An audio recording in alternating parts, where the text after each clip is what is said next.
నమస్తే. Welcome to పొలిటెంట్ health. ఈరోజు మనం యూట్రస్ ఫైబ్రాయిడ్స్ గురించి సందేహాలు నివృత్తి చేసుకునే ప్రయత్నం చేద్దాం. ఈరోజు మనతో Care hospital senior gynaecologist doctor Rajani గారు మనతో ఉన్నారు. ఇప్పుడు ఆమెతో మాట్లాడి మరిన్ని విషయాలు తెలుసుకుందాం.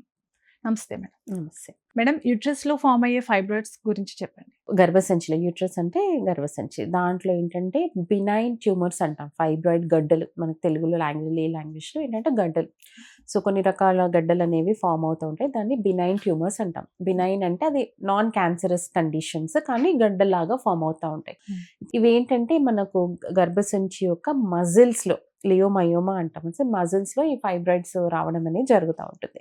అది ఎందుకు వస్తుంది అనేది పర్టిక్యులర్‌గా ఇది రీజన్ అనేది ఉండదు. దానికి స్పెసిఫిక్‌గా there is no such reasons as such. కానీ యూజువల్‌గా మనం కామన్‌గా ఈ మధ్య కాలంలో ఎక్కువ మోతాదులో ఈ ఫైబ్రాయిడ్స్ అనేది చూస్తున్నాం. అయితే ఏ ఏజ్‌లో నుంచి ఈ ఫార్మ్ అయ్యే అవకాశం ఉంటుంది మేడం? నార్మల్‌గా ఏంటంటే రిప్రొడక్టివ్ ఏజ్ గ్రూప్ నుంచి అంటే ఒక 20 నుంచి ఎప్పుడైనా ఉండవచ్చు. 35, 40, 50 ఇయర్స్ వరకు కూడా ఎనీ టైమ్ ఫైబ్రాయిడ్స్ అనేది వచ్చే అవకాశం ఉంటుంది. కామన్‌గా రిప్రొడక్టివ్ ఏజ్ గ్రూప్‌లో అది ఈస్ట్రోజన్ డిపెండెంట్ ఏజ్‌లో మనకి ఎక్కువగా ఏ గర్భసంచిలో ఫైబ్రాయిడ్స్ రావడం అనేది మనం చూస్తా ఉంటాం. అంటే పీరియడ్స్ రాకుండా కొన్ని టాబ్లెట్స్ వాడతారు కదా! వాటి వల్ల ఇవి ఫార్మ్ అవుతాయా? అసలు ఫార్మ్ అవ్వడానికి మెయిన్ రీజన్ ఏంటి?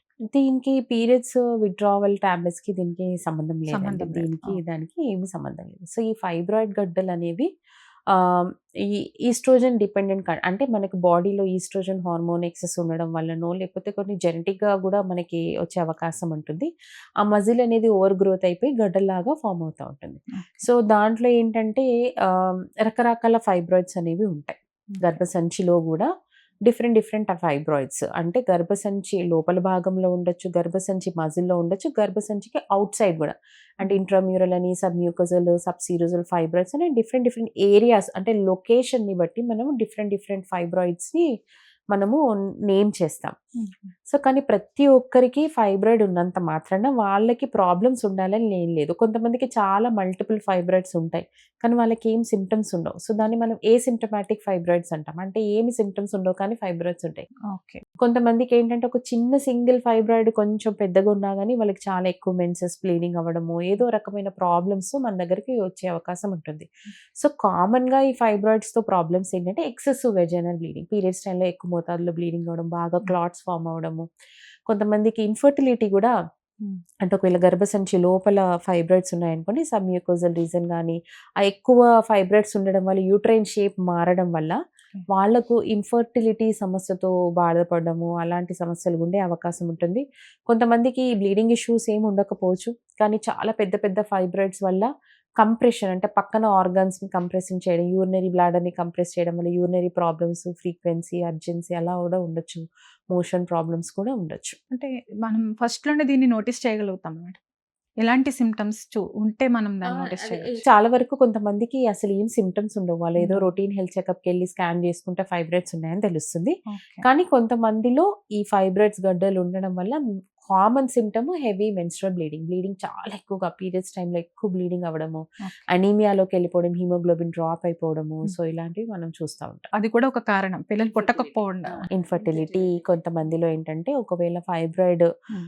ట్యూబ్ మొదటి భాగంలో ఉందనుకోండి, ట్యూబ్స్ అది కంప్రెస్ చేసినాను గానీ, హ్మ్. లోపల ఎండోమెట్రియంలో సబ్‌మ్యూకోసల్ పాలిప్స్ అంటాం ఓకే. ఫైబ్రాయిడ్స్. అది లోపల భాగంలో ఉన్నాను గానీ, బేబీకి స్పేస్ ఉండదు ఓకే. ప్రెగ్నెన్సీ రావడానికి.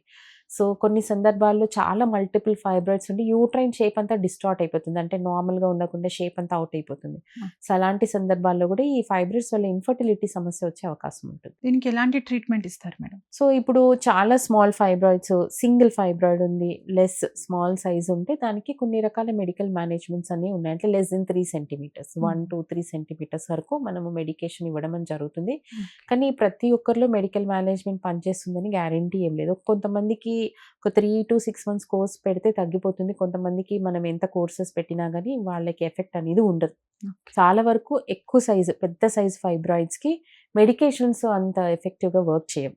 Okay. So, more than 5 centimetres, 6 centimetres fibroids ఒకవేళ సింగిల్ ఫైబ్రాయిడే ఉంది. పేషెంట్‌కి ఏమి ప్రాబ్లమ్ లేదు. ఏం సింప్టమ్స్ లేవనుకోండి మనం జస్ట్ ఊరికే ఫాలో అప్పే చేసుకుంటాం. అల్ట్రాసౌండ్ సీరియల్‌గా చేసుకోవడం అది. ఓకే. కానీ కొంతమందిలో ఏంటంటే సైజ్ అనేది ఏం పెరగకపోతే ప్రాబ్లమ్ లేదు. కానీ కొంతమందికి సైజ్ పెరుగుతా ఉంటది. హ్మ్. పెద్దగా అయిపోతా ఉంటుంది. సో, అలాంటి మల్టిపుల్ ఫైబ్రాయిడ్స్ అంటే చాలా ఫైబ్రాయిడ్స్ ఉన్నాను గానీ, పెద్ద సైజ్ ఫైబ్రాయిడ్స్ ఉన్నాను గానీ, ఒకవేళ ఫైబ్రాయిడ్ వల్ల వాళ్ళకి చాలా సింప్టమ్స్ అంటే చాలా ఎక్సెసివ్ బ్లీడింగ్ ఉన్నాను గానీ, అలాంటి సందర్భాల్లో surgical treatment is the best treatment అండి. ఓకే. ఆపరేషన్ ద్వారా మనము ఫైబ్రాయిడ్స్ గడ్డలు తీయడం అనేది జరుగుతుంది. ఓకే. ఈ సర్జరీ అనేది ఏజ్ గ్రూప్ బట్టి చేస్తారా? అంటే ఎలాంటి ఏజ్‌లోనైనా సర్జరీ చేయొచ్చా? ఎలాంటి ఏజ్‌లో అయినా గానీ ఫైబ్రాయిడ్ వల్ల వాళ్ళకి ప్రాబ్లమ్స్ ఉన్నాయి అంటే మాత్రం ఇండికేటెడ్ కేసెస్‌లో అన్ని కేసెస్‌లే గాదు. కొన్ని ఓకే. కొన్ని కండిషన్స్‌లో ఎనీ ఏజ్ గ్రూప్ చేయడం అనేది జరుగుతుందండి. అంటే చిన్న ఏజ్‌లో సర్జరీ చేయొచ్చు, చేయకూడదు అలా? అంటే మనకి చెప్పాను గదా! హ్మ్. దాని వల్ల రియల్లీ ఇప్పుడు చాలా బిగ్ ఫైబ్రాయిడ్ ఉందనుకోండి. చాలా పెద్దది. ఈవెన్ ఫర్ అన్‌మ్యారీడ్ గర్ల్స్ అయినా గానీ, చాలా పెద్ద సైజ్ ఫైబ్రాయిడ్ ఉండి వాళ్ళకి సింప్టమ్స్ ఉన్నాయనుకోండి, ఇంకా మన ట్రీట్మెంట్ సర్జరీనే ఉంటుంది. Okay madam. Hmm. Thank you. Thank you.